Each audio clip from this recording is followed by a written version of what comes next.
हामीले चाहिँ यहाँ आज चाहिँ ढिँडो पकाएर यो चाहिँ अर्ग्यानिक कोदो एकदम गाउँबाटै पिठो लिएर चाहिँ आमाले पकाउनु भयो। एकदम यो भनेको धेरै हेल्दी हुन्छ, प्योर एकदम हेल्दी। ढिँडो खानु भनेको हेल्दी हुन्छ। त्यसले हाम्रो बान्दा भाषा चाख्नु भन्छ, चाहिँ एकदम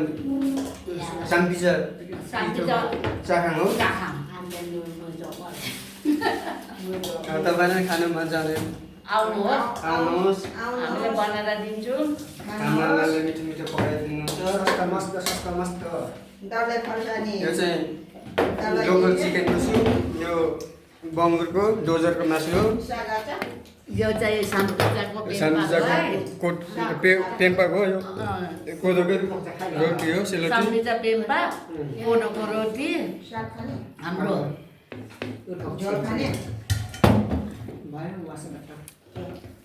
हामी चाहिँ खाँदैछौँ खाँदैछौँ गाइड्स भन्नु। धेरै पछि यहाँ खाँदैछु म गाइसहरू। मेरो भिडियोलाई चाहिँ लाइक सेयर कमेन्ट गर्नु, सब्सक्राइब गर्नु नभुल्नु होला। नभुल्नु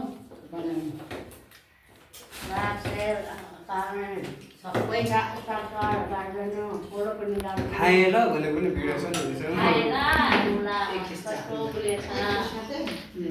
ढिँडो खायौँ है गाईहरू साथीहरूलाई ल है हामीले खायौँ।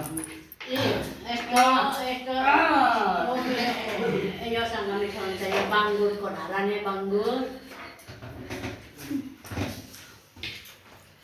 ढालाने बाङ्गुर। अनि यहाँ कालोमा चाहिँ होइन कि सेतो पनि छ। दुधमा पनि खानु पनि न देखाउ। यहाँ दुध पनि छ। यहाँ खोर्सानी छ, किनभने यो जङ्गलको टम्ची खाए। यहाँ मुलाको चाटनी छ, यहाँ खोर्सानी आँखाबाट काट्ने हालेको।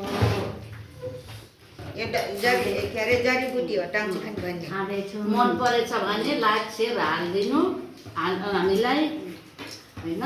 खानु मन लाग्दैछ भने अनि कमेन्ट गर्नु, हामीले बनाएर दिइहाल्छौँ।